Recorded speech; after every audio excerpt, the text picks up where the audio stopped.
آئے تھے۔ اب آج کے جمعہ بھی مسافر کی نمازوں کے کچھ مسائل ہم آپ کے سامنے رکھ کر اس موضوع کو انشاءاللہ ختم کرنے کی کوشش کریں گے۔ آپ ذہن میں رکھیں کہ ایک ہوتا ہے وطن اقامت اور ایک ہوتا ہے وطن اصلی۔ وطن اصلی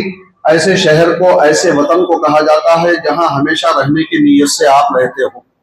گلبرگہ میں آپ رہتے ہیں تو یہ آپ کا وطن اصلی ہے۔ اگر کسی وجہ سے آپ ہجرت کر کے یہاں سے بنگلور چلے جائیں اور بنگلور میں بود و باش اختیار کر لیں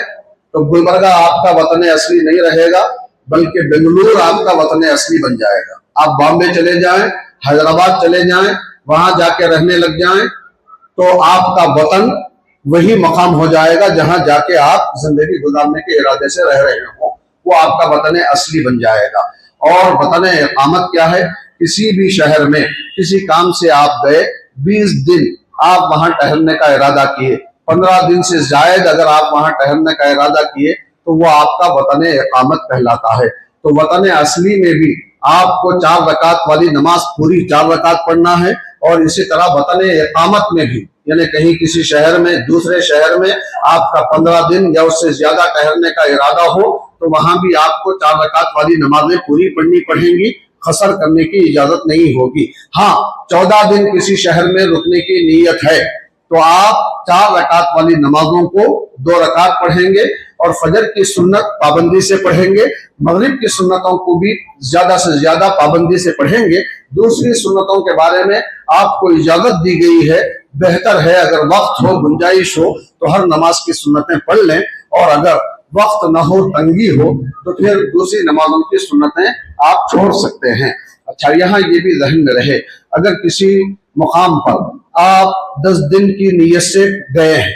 کسی شہر میں گئے، آپ مسافر ہو گئے، 10 دن وہاں ٹہلنے کا ارادہ ہے، 10 دن آپ ہر 4 رکعت والی نماز کو 2 رکعت پڑھیں گے، قصر کریں گے۔ اب اس کے بعد اتفاق یہ ہوا کہ 10 دن میں آپ کا کام نہیں بنا اور 10 دن ٹہلنے کی ضرورت پیش آ رہی ہے،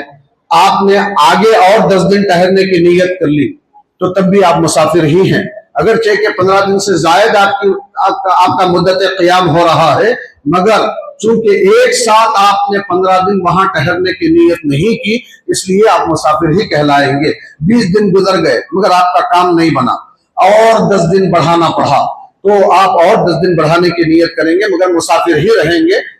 4 رکعت والی نماز کو 2 رکعت ہی پڑھیں گے۔ اس طرح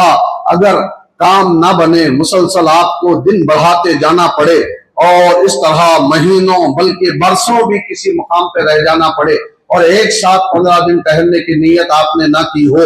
وہ تھوڑے تھوڑے دن کر کے بڑھاتے 10 دن کر کے بڑھاتے جا رہے ہیں اور مجبوراً ایسا کرنا پڑ رہا ہے، تو ایسی صورت میں آپ برسوں بھی کسی ایک مقام پہ رہ جائیں گے تو مسافر ہی کہلائیں گے، اور آپ کو 4 رکعت والی نماز 2 رکعت پڑھنی پڑے گی۔ اور یہ بھی ذہن میں رکھیں کہ اگر آپ کی اپنے مقام پر رہتے ہوئے کچھ چھوٹی ہوئی نمازیں ہیں،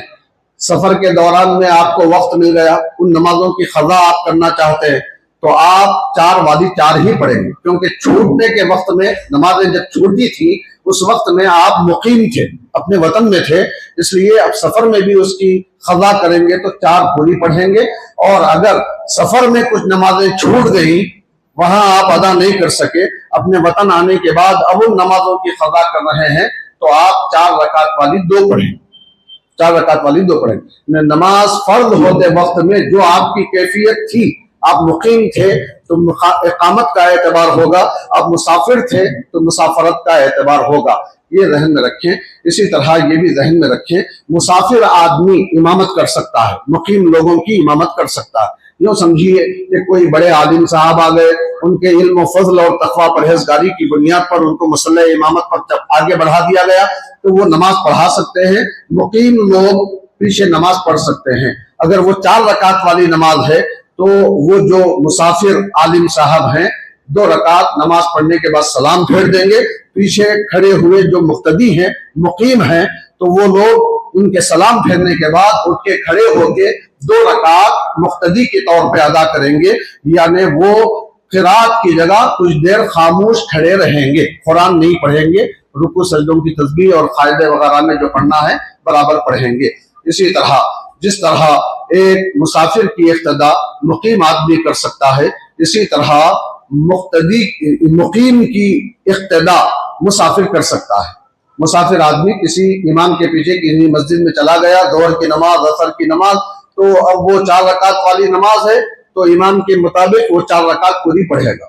اگر اس کو جماعت نہیں مل رہی، تنہا پڑھ رہا ہے، تو سفر میں ہونے کی وجہ سے وہ 4 والی 2 رکعت پڑھے گا، مگر امام کے پیچھے، مقیم امام کے پیچھے نماز پڑھ رہا ہے تو وہ 4 رکعت والی نماز امام کے ساتھ پوری 4 رکعت ادا کرے گا۔ اللہ تبارک و تعالیٰ سے دعا ہے کہ رب تبارک و تعالیٰ ہمارے علم میں اضافہ فرمائے، ہمارے عمل میں برکتیں عطا فرمائے، گناہوں سے بچنے کی قوت عطا فرمائے، نیکیاں کرنے کی توفیق عطا فرمائے، صحت و عافیت کی، سلامتی کی، اسلام کی، لمبی زندگی، عزت کی عطا فرمائے، ایمان کی موت نصیب فرمائے۔ وصلی اللہ وسلم علی خیر خلقہ سیدنا محمد وآلہ وصحبہ اجمعین والحمد للہ رب العالمین۔ صفحہ درست